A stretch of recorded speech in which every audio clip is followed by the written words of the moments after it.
This is Justice Worriers, a podcast where we think about things that are right and wrong in our world, and how Christian ideas can help us respond to them. We prefer hard questions over easy answers, and we'd love you to join us in our ramblings. Listen in, and contact us using the links in the show notes.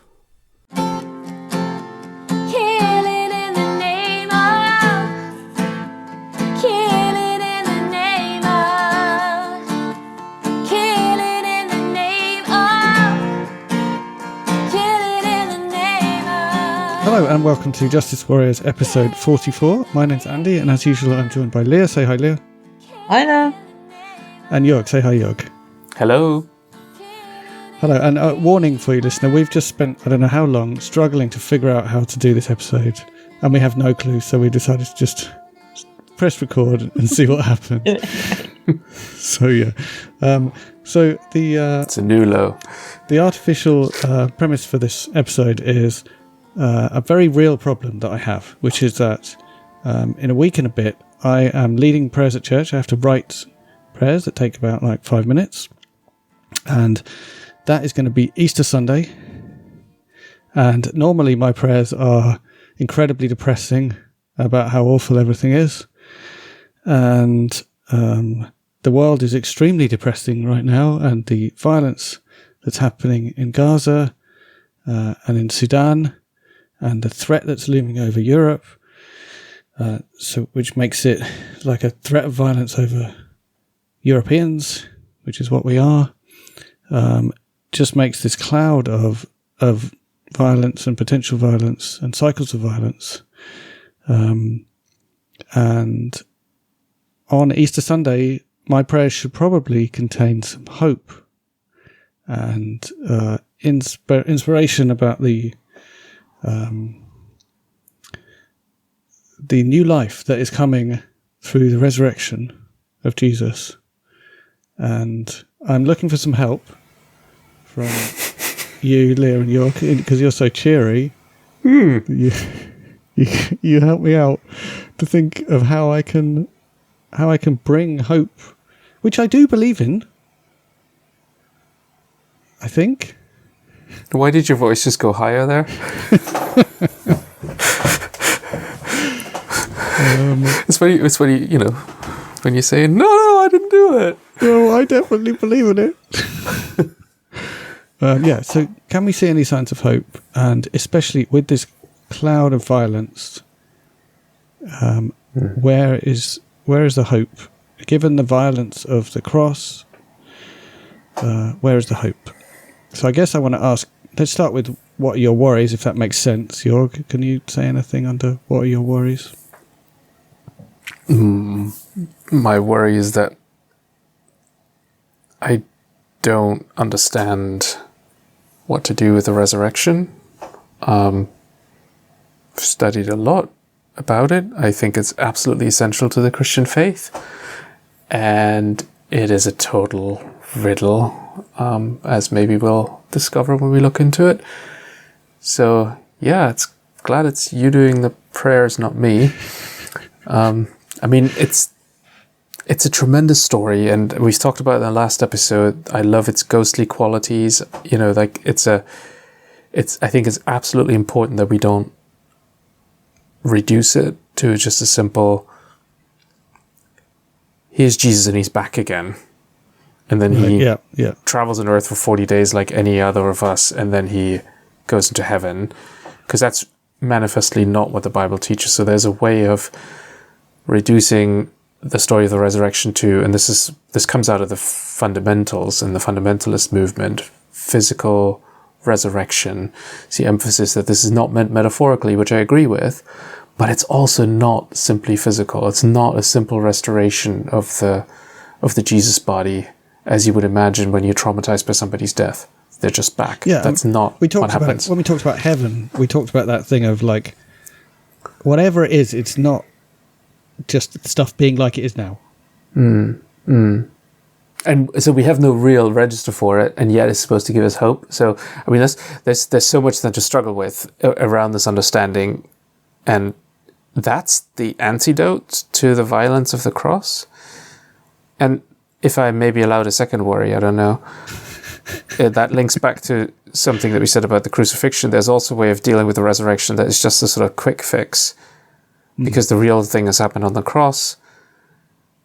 God has done his sort of brilliant little secret plan that the devil knew nothing about, that he paid the ultimate sacrifice and all sin is paid off, and everybody who now signs on to the plan is saved.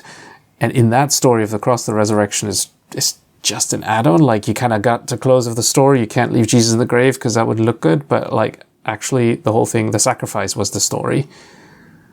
Yeah, there's not a lot of meaning. It's just the reward. Yeah, or it's the sort of pointing toward heaven, right? So like, the sacrifice was the story for forgiveness of sin. The resurrection is what we'll all experience when we die, if we've had forgiveness. But that's such a flat way of reading the resurrection. It actually means nothing for our hope today. It just means something for the hope of what comes after death. And I'm afraid we miss something that way.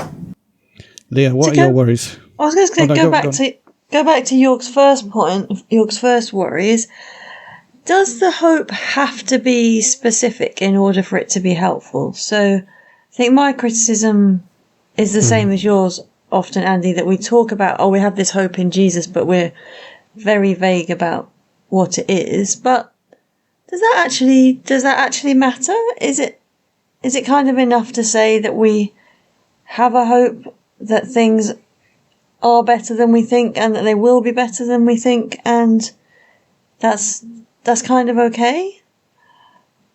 We've or is that talked just about deeply unsatisfying? It is, but we talked before about how maybe faith is that hope. I was always taught that faith was like believing the exact right set of logical ideas, and then I want to reject that, and maybe faith is just clinging on to the idea that there appears to be hope. Yeah, kind of an idea that whatever there is in this world that appears all-powerful and all-pervasive and in charge is not actually in charge and will not have the last word, but we're not exactly clear about what that will actually look like. Mm-hmm. I don't know. Are we clear about why we have that? We have it because we have a belief in a good God who is more powerful than the evil forces in the world, but we don't know exactly what form the redemption will come in, or, as we know, the Jesus's followers had it a lot, on the majority had it totally wrong as to what it was that Jesus was setting out to do. So maybe there's a lesson from that we should kind of accept that we're not going to know exactly how the story turns around, how things get better, but we know that it's worth fighting for something that's different and putting our trust in it. So here's a thought. Well, how do we know that the resurrection is about hope?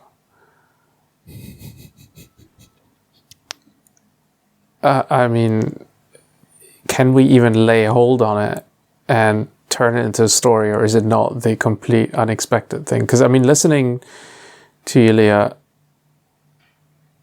this hope in a God that will somehow bring things to justice is manifestly not what the world looks like in many days, and certainly in dark times like this, where you think, I've said this in the heaven episode, for all the problem that I have with heaven, I want it to exist because there's a few people that I want to face justice. It's a sort of vengeful idea, but it's not how we experience. So is the story of resurrection really one to say, here's to hoping, or is it something else? Because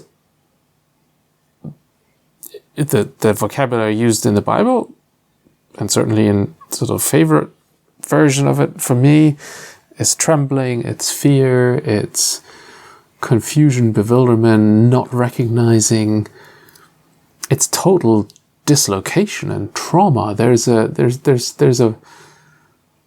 a force of violence in the resurrection, in that it just breaks asunder all the expectations of how things end. If people are dead, they're dead.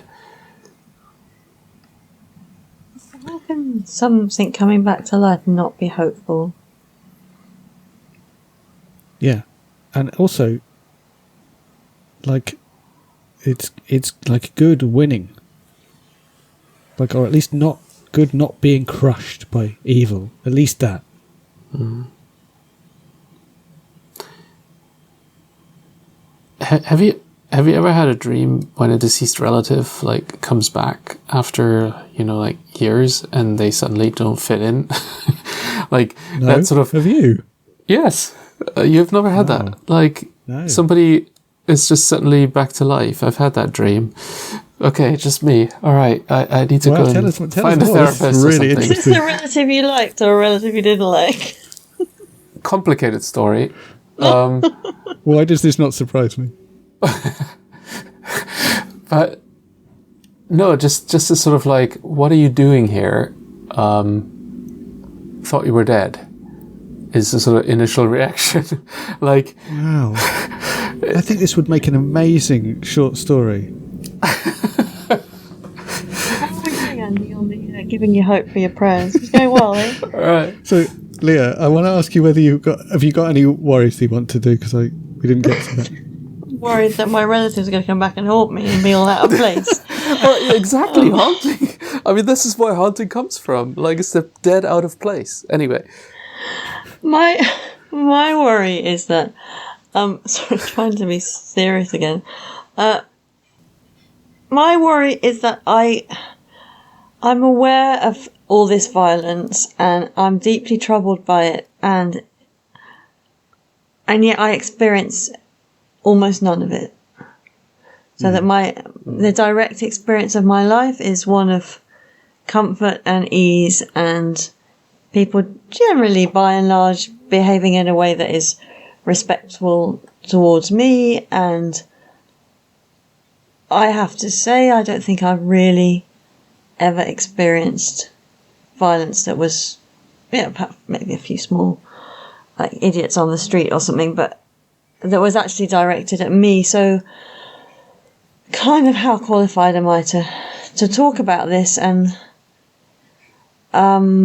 what should we do with these kind of feelings when we are in such a privileged position?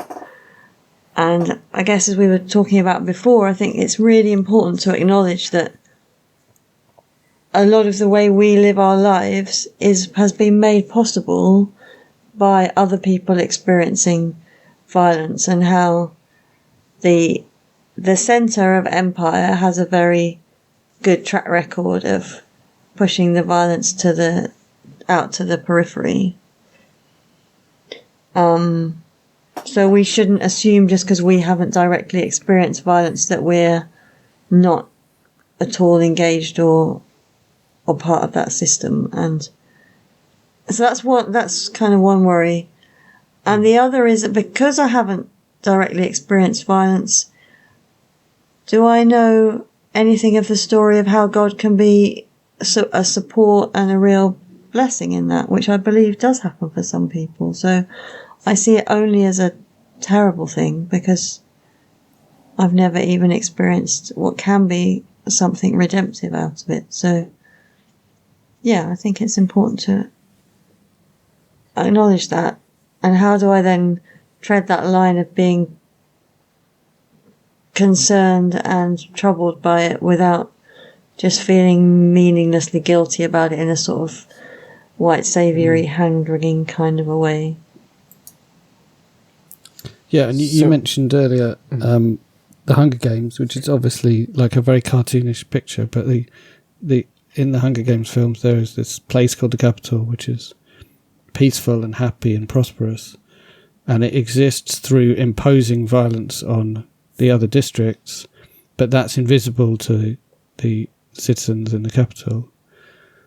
Yeah, I think it's interesting what you're saying. You're, like, on the one hand, you're kind of saying, I'm not qualified to talk about violence, and on the other hand, you're saying, I'm participating in violence. as like a a citizen of the capital. Maybe you can't have it both ways. Maybe you're right. Maybe we've just got to talk about it a bit more and try and be aware.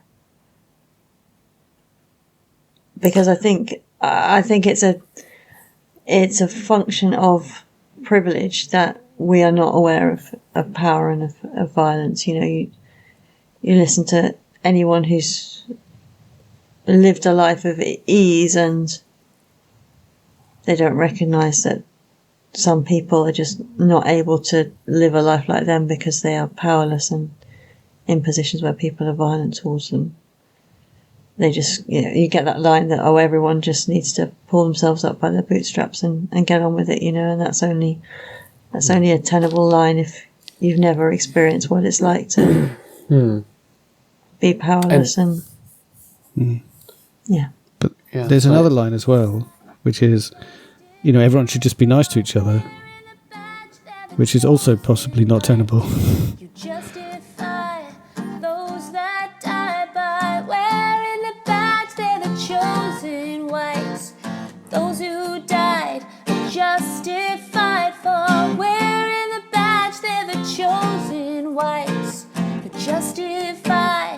those that died, they're the chosen whites. And where is the resurrection in that set of worries? That is the worry here that maybe it doesn't mean a lot, or what's the worry around the resurrection? Yeah, I'm not sure how the resurrection speaks into the problem of violence. I can see more how the cross speaks into the problem of violence, but not specifically the resurrection. I just feel lost about the resurrection. I just feel like it's so clear, it's so important, and I just don't understand a word of it. I just So my worry is, I think... That sounded like a pretty big one already, to be honest. Yeah, that was your one, so I can't have that. Also, you both had 2 each, so I can only take one. My worry is that I fundamentally believe that the progress myth, right? And I think that things have basically been getting better for the last... few hundred years at the least for people, and like ethically better, like, I don't know, there's less oppression or whatever, and like I know that you could tear that apart in a second, so that's a worry in the first place. But the second, I'm a child of the 90s too. It's okay. The second worry is that this is the same worry, is that what I see around me when I see in Sudan today the sexual violence that, as I understand it, is being committed basically as revenge for sexual violence that was committed years ago, and the kind of generational trauma and violence begets violent stuff. And obviously the same kind of things in Gaza, and anywhere where there's a war, especially one at such close quarters, it just doesn't fit with my, God is gradually making the world a better place myth, or people are gradually making the world a better place, or wherever it is. Or... what is it? The arc of the universe is long, but it bends towards justice. See, you don't need us anymore. You're doing it yourself. So how do we... but that's not the whole story, right? So it's always been true that violence begets violence. It's also true that the world was a much more violent place for the average human thousands and thousands of years ago than it is now. So there must be something else going on, right? is it? Sorry. I am so afflicted by the cheapness of violence that I see on my daily feed. The stuff that you just, every other panel, you have to scroll by quickly or really look at it. You may be right in a sort of more abstract sense that we live in larger contiguous places where I don't have to be afraid what happens to me if I go to the next village. Maybe. Yeah, but, which is important, right? But for that, we have weapons of mass destruction. We have the mediatization of violence. We have a ubiquity of violence around us that's drowning our brains in things that I would not ever have gotten to see as a teenager in the 90s, for example, before the internet, or even earlier than that. So I don't know. I don't think the spirit of violence has reduced by any stretch of the imagination. And I'm not sure that in absolute numbers you're right either, in terms of people who simply die. If we think about, if we think the estimates in the Ukrainian war alone or Ethiopia are nearly close to reality, we're talking of 6-figure sum deaths in all these places. We're talking about 8 million people displaced in Sudan right now. Yeah. I want to... That's two separate issues, right? Like, I want to challenge the idea that, like, ideas and seeing pictures of violence, like, I'm not saying it's a good thing, but it's not the same thing as, being fairly likely to die a violent death, right? Like, there's lots of people in the world who are quite likely to avoid being killed as the means of their death. But isn't that more what Leah said? It's just in certain regions and the violence gets pushed elsewhere? Well, that is a really important question. Is that what it is, Leah? Are we fundamentally built on violence? Yeah, I think we tell ourselves a good story about our view of violence. So there's a lot of hand-wringing and a lot of this shouldn't be happening. And I suppose you could say that that's changed in, the last few hundred years. That there's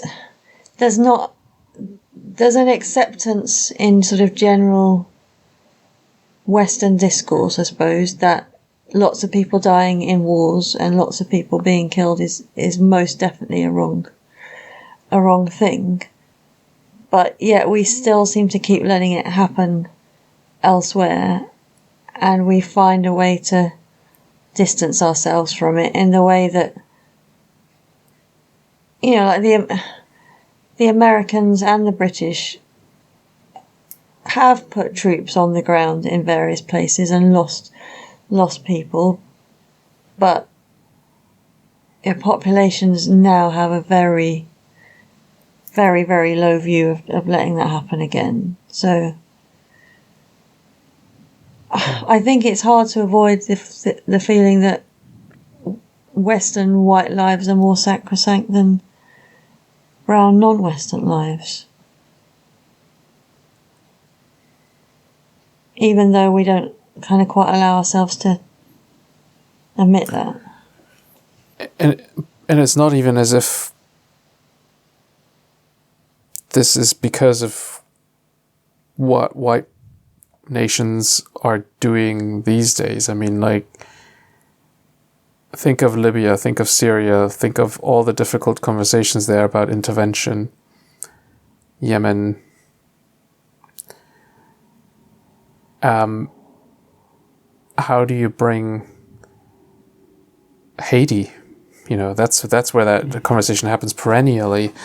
Do you bring in US or international armies to kind of stop the violence that goes on? And what is it about particular systems of human social relations where violence becomes the norm and the way to get things done? We see the fragility of democratic orders everywhere, and this is not just in the global south. This is in many other places where it feels like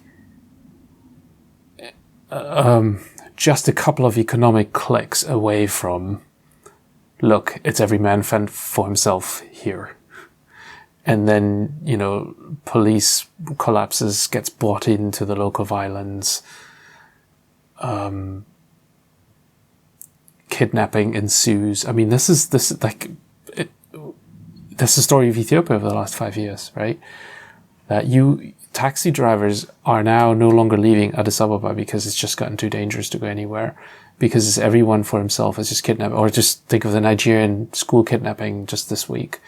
And I had forgotten that the majority of Bring Back Our Girls from 2014 are still missing, still held in captivity somewhere.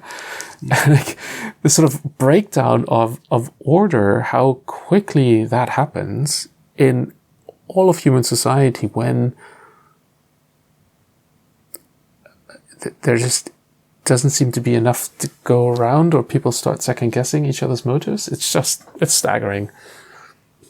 And in the colonial era, we told ourselves, well, that's just in the South, right? That would never happen. And then we've learned through our own world wars that maybe we're all humans, and maybe it's the same everywhere, and maybe order held up in Europe because of all the resources we got to take and distribute to keep everybody happy enough to turn on one another.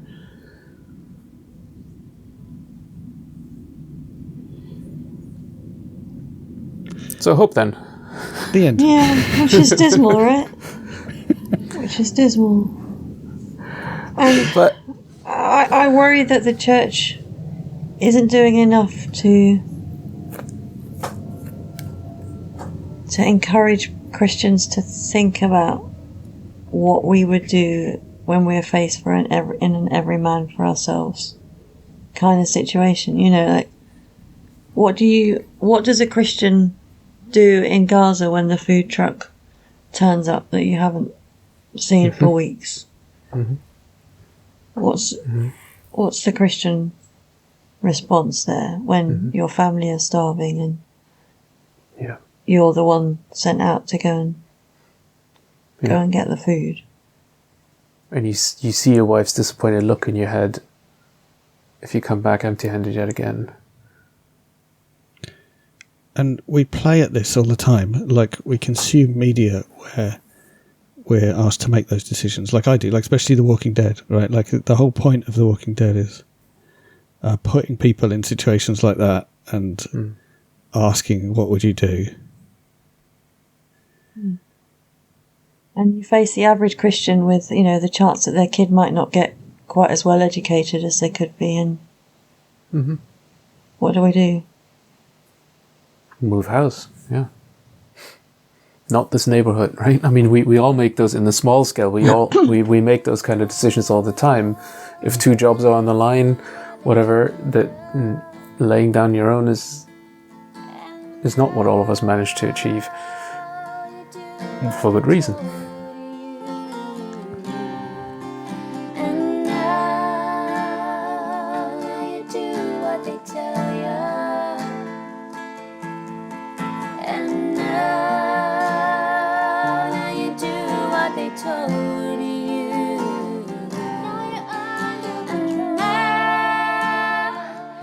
Okay, so Richard Rohr, I've heard Richard Rohr saying, it shouldn't be difficult to believe in the resurrection because it follows a pattern that we see all through the world, which is new life coming out of death and hope coming out of despair. And Easter is in spring, and at springtime we see new plants growing from after things have died back.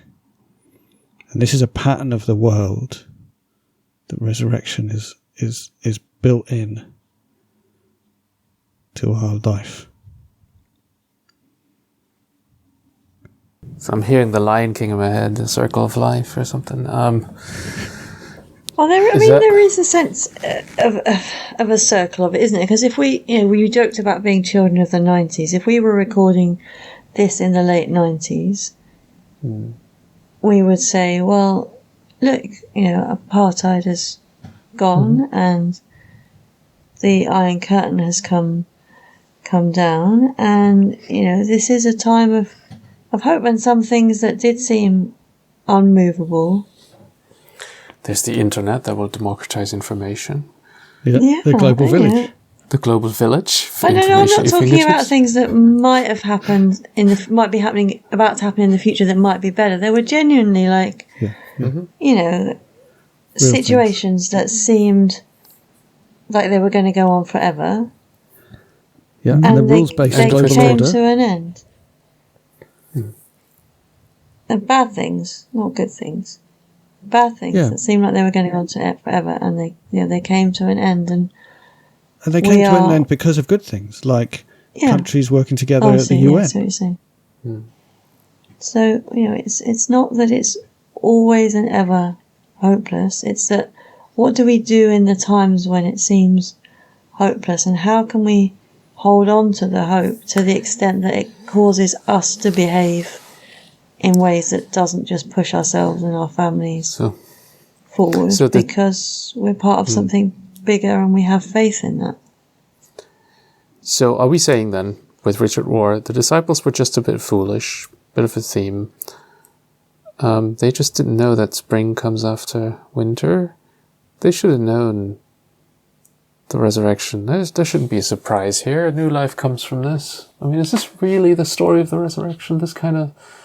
Does it not relativize the violence of death? Like, yeah, sure, it's autumn now. Sorry, Sudanese. But it'll be fine. Tomorrow, humanity will grow into something else. Are we sure of that?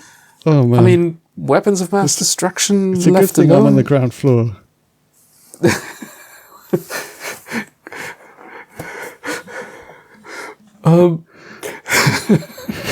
No, but I mean, I'm coming back to this point that it doesn't. Sorry, sometimes when I have niggles in my head, like, do we not need to take seriously the disruptive force of the resurrection?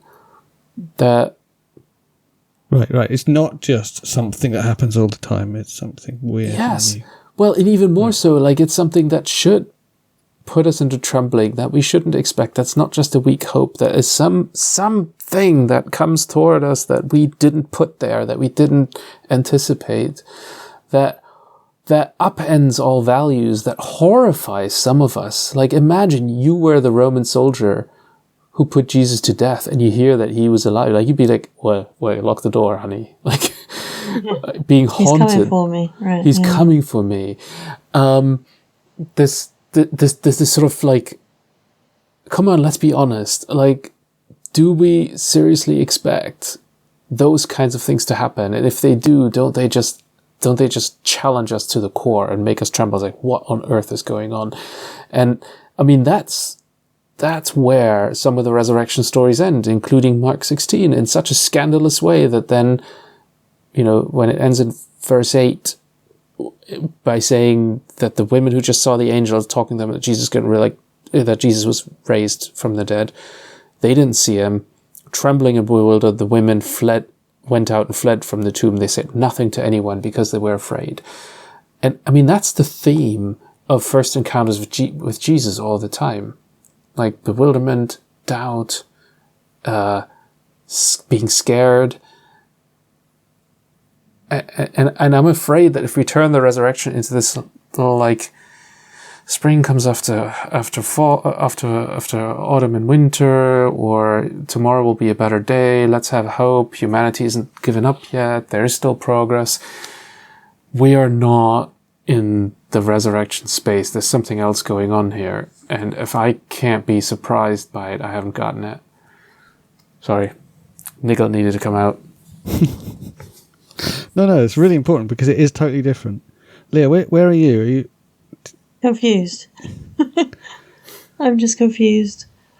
Out of those two, does one resonate with you? Like the whole like new life is coming versus something terrifying and strange might happen? Can I not have them both? I mean, they both feel part of it to me. Right.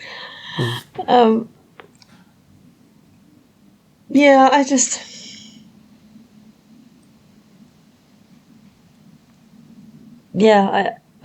think I'm just back at my first position, which is that there is this hope, but I don't really understand it. I just know that there's a hope, which I realise is a bit vague and useless, but I think that's all there is.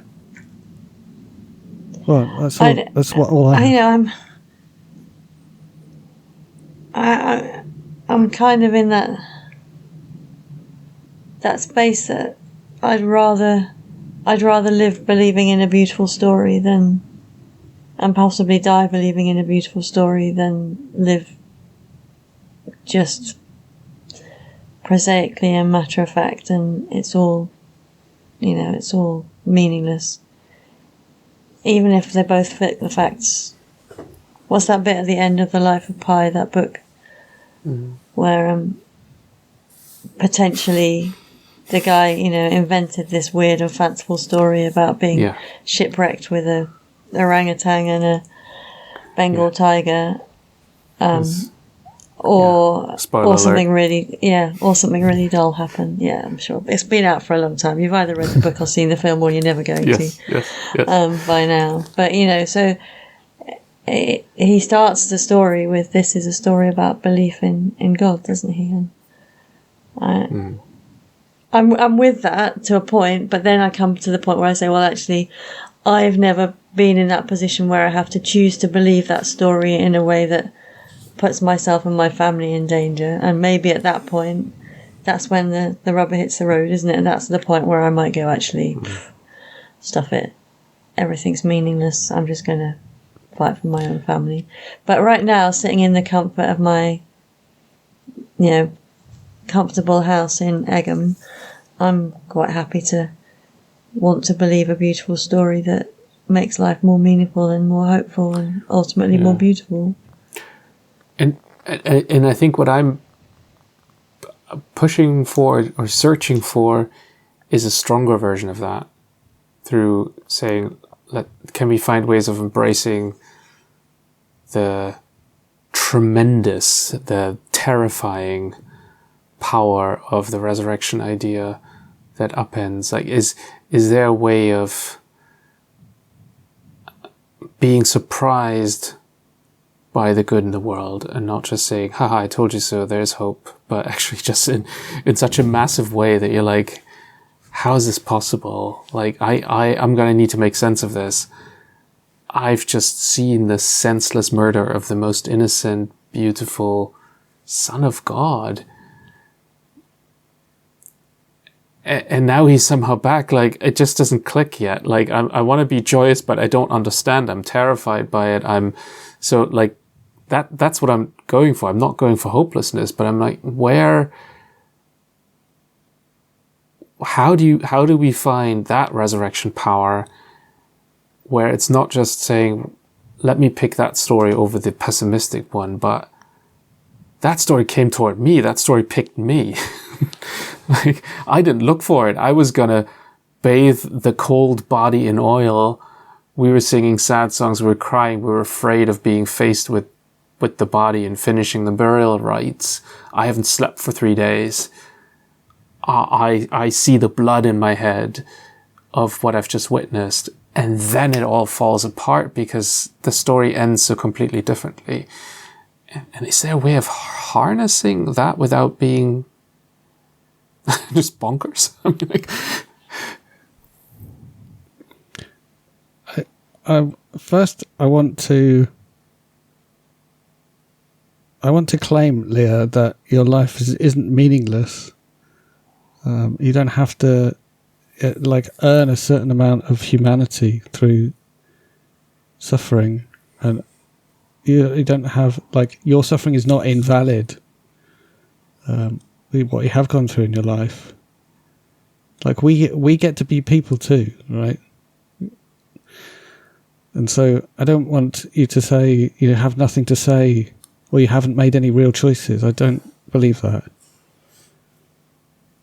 Does that make sense? I do have this weird preoccupation in my head. I think I've had it for a long time and I don't quite know where it comes from.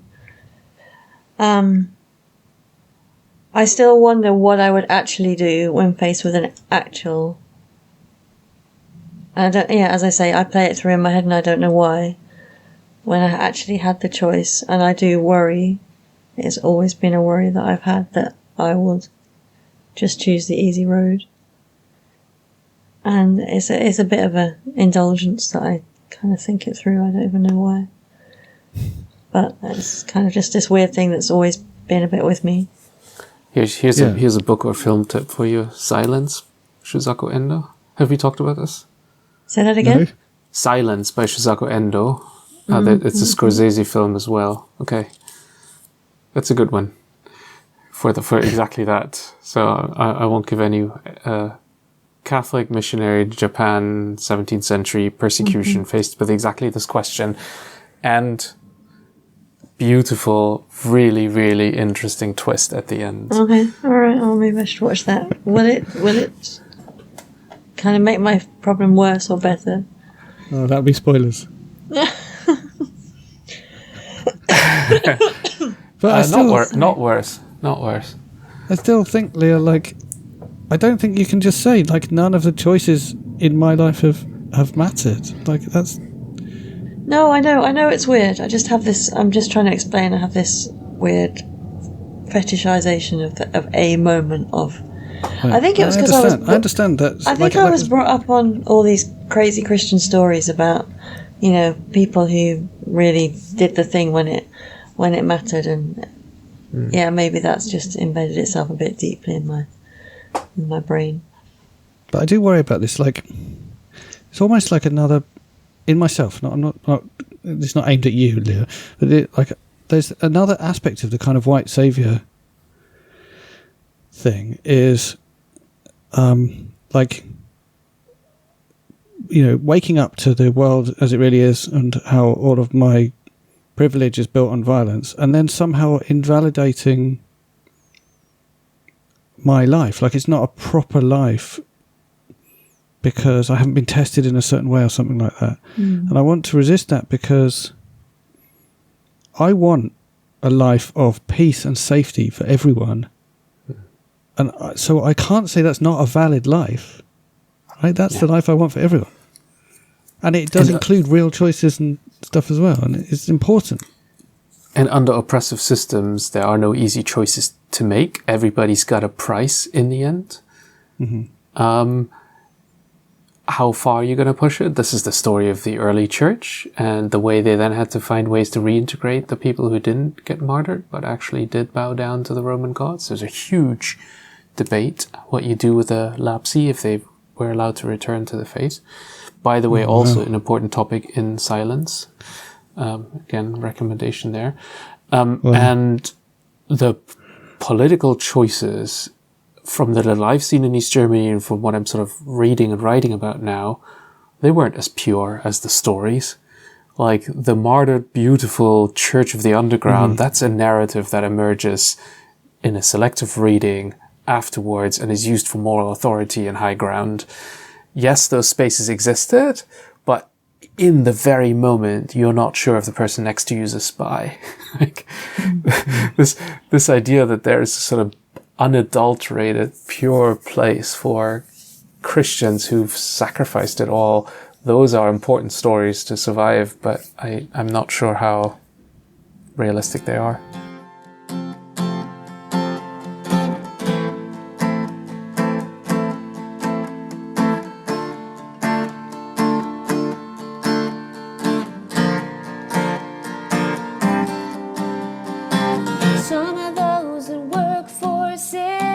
Okay, so we tried Richard Rohr, and we tried my very brief characterization of one thing I once heard Richard Rohr say, I should point out. But now let's try Julian of Norwich, because I've just finished reading her book, in which she describes some visions that she had, which basically she then spent a lifetime analysing those visions, but she believed really clearly that those visions were from God and that they were essentially of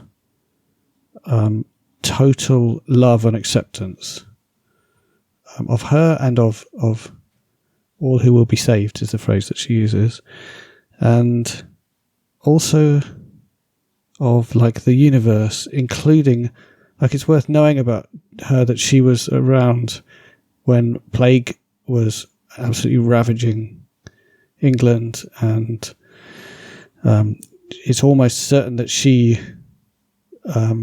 lost family members through the plague, and potentially even had her vision when she was suffering from a very bad illness that nearly killed her.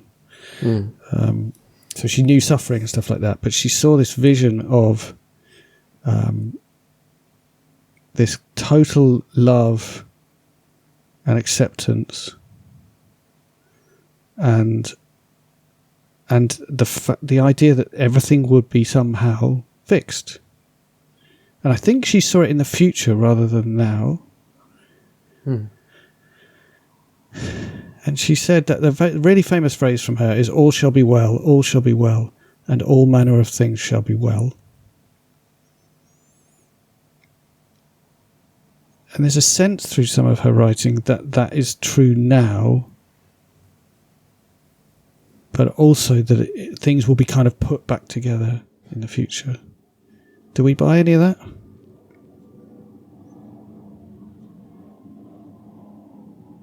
Yeah, that sounds a lot like my vague, unspecified hope, doesn't it? It's all going to be well. Yeah. I was wondering if it it's did. all going to be well.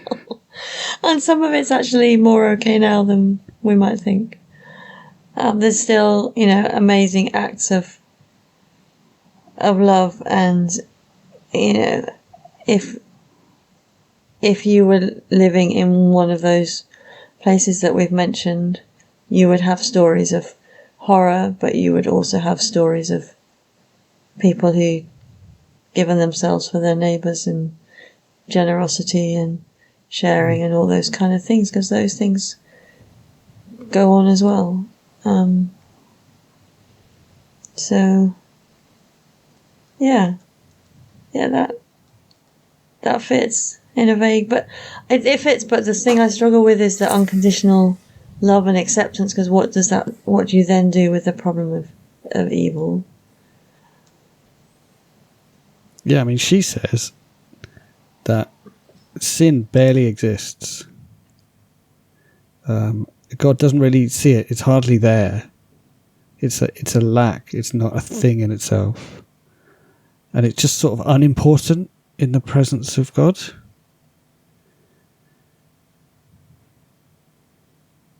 Yeah, it's pretty devastating in people's lives for something that's unimportant. Yeah, it's hard to square that description with the stuff we've already talked about this evening, isn't it? Yeah. It's a radical thing to say for a time. Yes. When everything was so premised on guilt. But yeah, does she mean sin against God or sin against neighbor? But there is some strength in denying sin its substance. That sin is an absence. It's not a thing. It's a. That it absolutely defines your entire life as a victim, for example. Yeah. But yeah, there's something in the idea that the reason why these things happen is because of a lack of that beauty, that beautiful thing that we see sometimes shine through, right? Which is this, when we see sacrificial love and we see unconditional love from people towards each other, in some sense we're seeing like the real substance of the universe. And that's sometimes that's few and far between, and sometimes there's lots of it, but when things are awful, it's because there's not enough of truth and life and beauty, as opposed to it being there's too much of this nasty thing that rules our world, kind of thing. You know what I mean? Mm. I started to run out of steam because I can see Jörg putting his head in his hands. No, that was merely scratching an itch. I still haven't found what I'm looking for, though. It's not...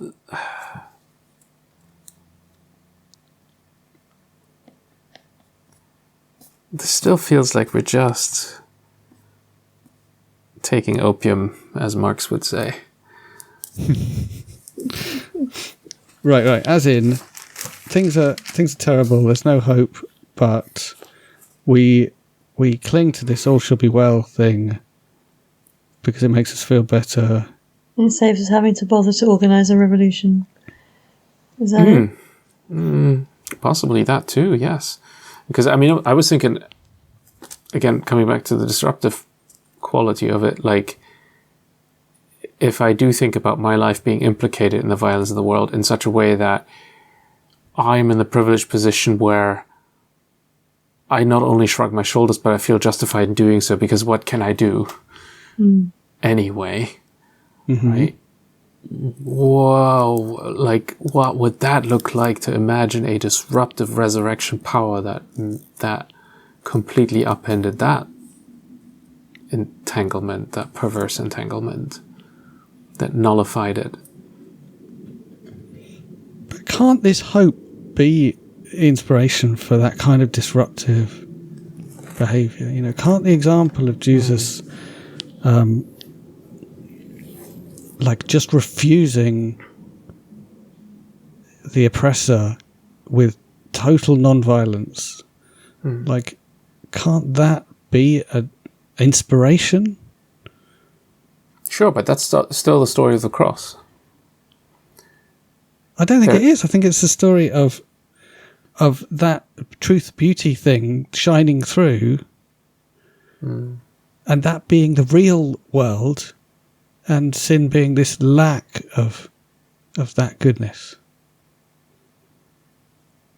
And if you see the real world that way, then maybe it's an inspiration to action and revolution.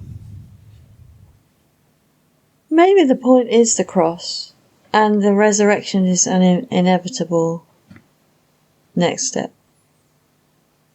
So the cross is the self-giving, self-sacrificial love that has the power, and it's so powerful that it couldn't possibly end there. The resurrection is not really as important. It just has to happen, just with an inevitability. Or it always does happen, like Richard Rohr said. But we can't have that, Leah, because I'm sure there was some other episode where we decided that it wasn't that way around, so... That was a long time ago. I've forgotten that one. No, there's nobody out there who listened to both of those episodes. Yeah, or if they have, they've forgotten it too.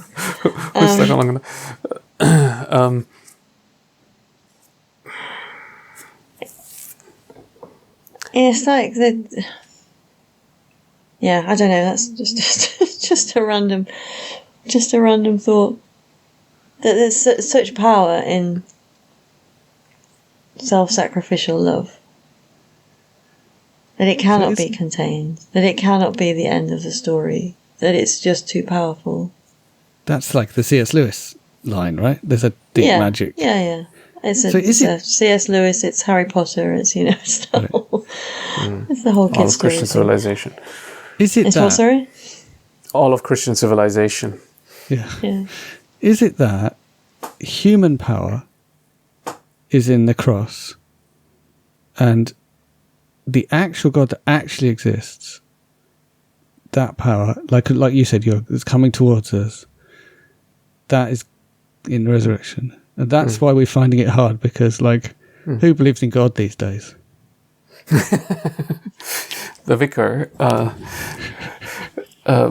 Yes, I think that's what I'm reaching for somehow. And maybe that's my Pentecostal roots, that I'm just expecting some revelation to boulder toward us to get us out of this sort of, yeah, what are you going to do? Shrug your shoulders toward violence and just go on, or say, well, there's got to be something else. But like an actual, like, real encounter with that force, or at least the open space of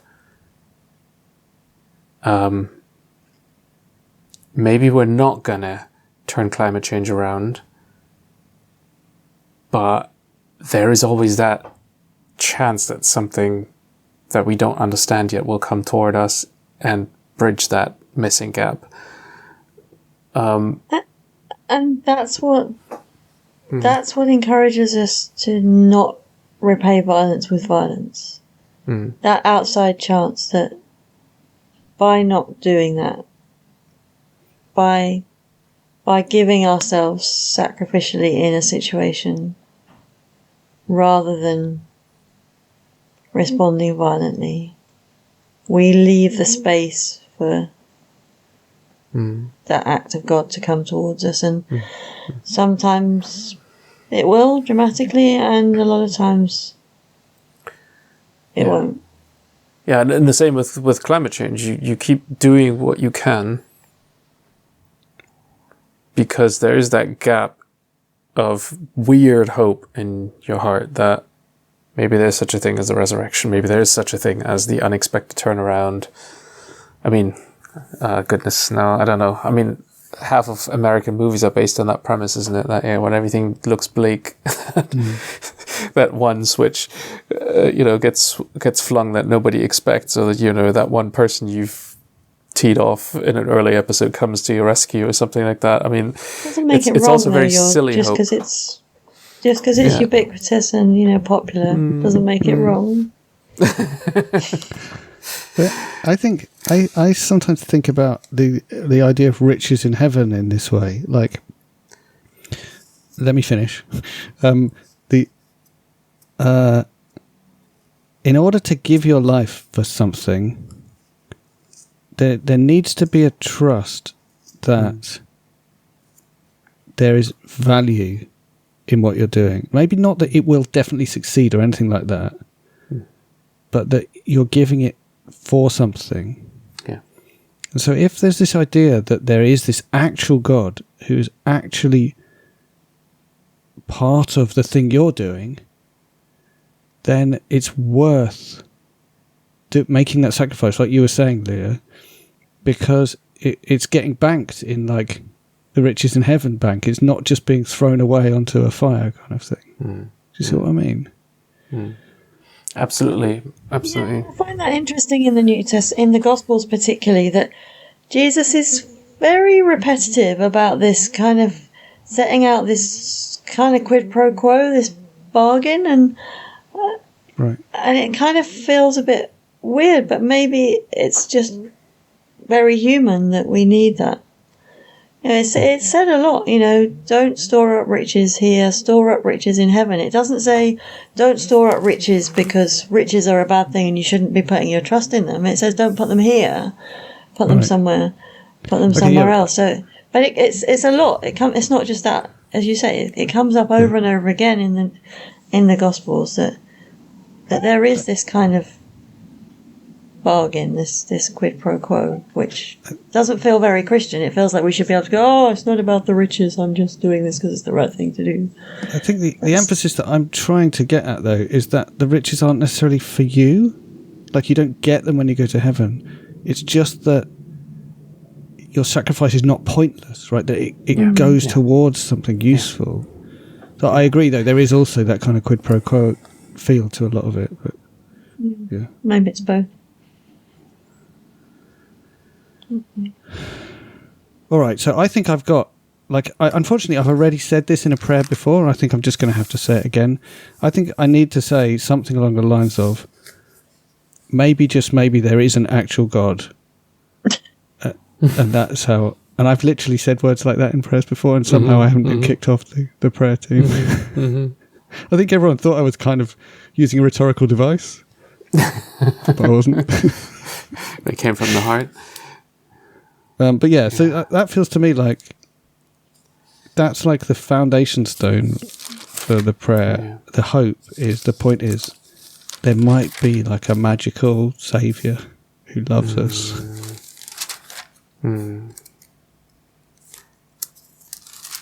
Yes. And that's why there's a point even trying. Something like that. Does that sound alright? Is it too neat? I feel like we've been here before. Yeah. That's not a bad thing. I think, that feeling of will something good come towards us that we're not expecting. Well, and is the good that we've done empty, or actually it does continue right through death? I mean, this is also the interesting device in the Gospel of Mark, where Jesus, on the one hand, he says, after I've risen, I will go ahead of you into Galilee. And then the angel says, as he instructed you, go back into Galilee. What's significant about Galilee? This is where that force comes to bear for the first time. All of these stories of sort of Jesus healing and multiplying bread and all of that kind of, everybody being amazed. And that pointing back to that beginning and saying, look, this is still the story. This is still what's going on. This has not changed in the least. That's where I'm going to meet you again. And as a literary device, of course, it's the instruction to the reader to go back to the beginning and read again. Keep living that story, invest in it. There's an otherworldly dimension to discover here that just doesn't follow the laws of violence. Right. Yeah, and the same thing of like when you live in harmony with this hope, that's banked. There's value in those, even if they're tiny, because there's this magical power. Yeah, I think I just need a bit more trembling this Easter, though. It's just so hard to hold on to this. Like, need a bit more what this Easter? Trembling a bit more of that sort of real, like being shaken out of it. Like it sounds like you need less social media, Jörg. Yeah, not that I spent huge amounts of time in it, but it's just you. It's not even so much that, but the realization that the needle really hasn't moved on humanity. That if we're capable of doing these kind of interpersonal violence, some of this violence is extremely intimate too. I saw an image of a soldier in Ethiopia torturing a youth. And just, there's just something so dark in our hearts that I need a bit of more of that.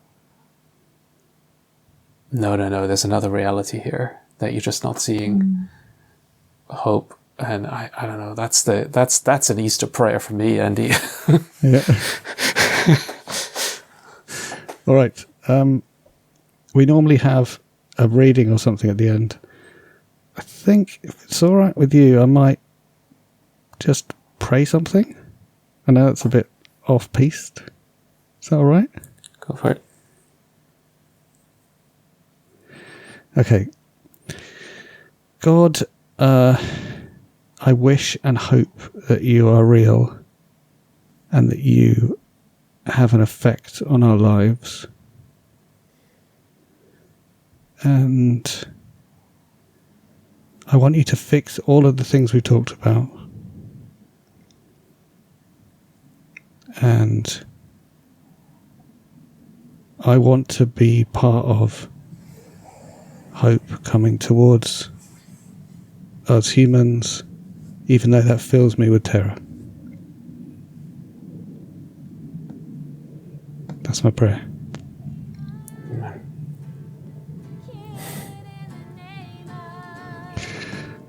Thanks a lot, Leah. Thanks a lot, Jörg. Thanks, listener, for listening all the way through this. And we'll see you next time.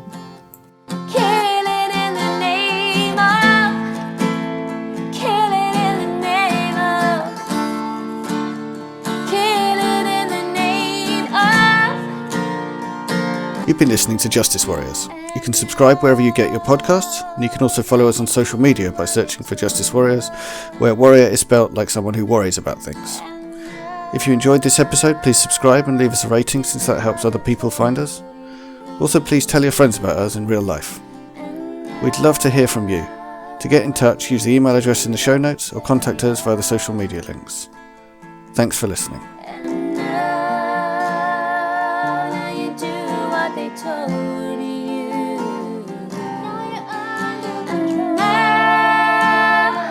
Now you do what they told you.